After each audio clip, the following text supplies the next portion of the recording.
June 5వ తారీఖు నాడు ప్రపంచ పర్యావరణ దినోత్సవం. ఈ సందర్భంగా ఆంధ్రప్రదేశ్ ముఖ్యమంత్రి నారా చంద్రబాబు నాయుడు విశాఖపట్నం ఆర్కే బీచ్‌లో ఆయన దాదాపు కిలోమీటర్ల కొద్దీ సైకిల్ దొక్కి పర్యావరణాన్ని పరిరక్షించుకోవాలి, ఇంధన పొదుపు పాటించాలి, కాలుష్యాన్ని నివారించాలి అన్న లక్ష్యంతో ఆయన సైకిల్ మీద ప్రయాణం చేసి సైకిల్ తొక్కి ఆంధ్రప్రదేశ్ ప్రజలకి ఒక ఒక సూచన, ఒక సందేశం ఇచ్చే ప్రయత్నం చేశారు. ఆ సైకిల్ తొక్కే క్రమంలో ఆయన మధ్యలో కాస్త ఒరిగారు.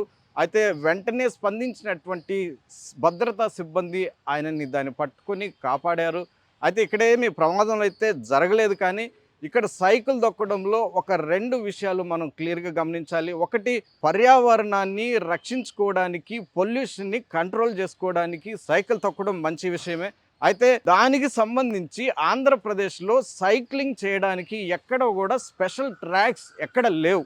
ఆంధ్రప్రదేశ్ ఏ ప్రాంతంలో తీసుకున్నా, ఏ నగరంలో, ఏ జిల్లా హెడ్ క్వార్టర్‌లో తీసుకున్నా సైక్లింగ్ చేయడానికి, సైకిల్ తొక్కడానికి సెపరేట్‌గా ఒక ట్రాక్ అంటూ ఉండాలి. కానీ అది ఎక్కడ కూడా నిర్మాణం చేయలేదు. ఇదొకటి. రెండోది ఏంటంటే, తెలుగుదేశం పార్టీ నాయకులు అధికారంలో ఉన్నప్పుడు కానీ, అధికారం లేనప్పుడు కానీ, ఎలక్షన్ సమయంలో కానీ ప్రత్యేకించి సైకిల్ తొక్కడం ఒక ఆనవాయితీ.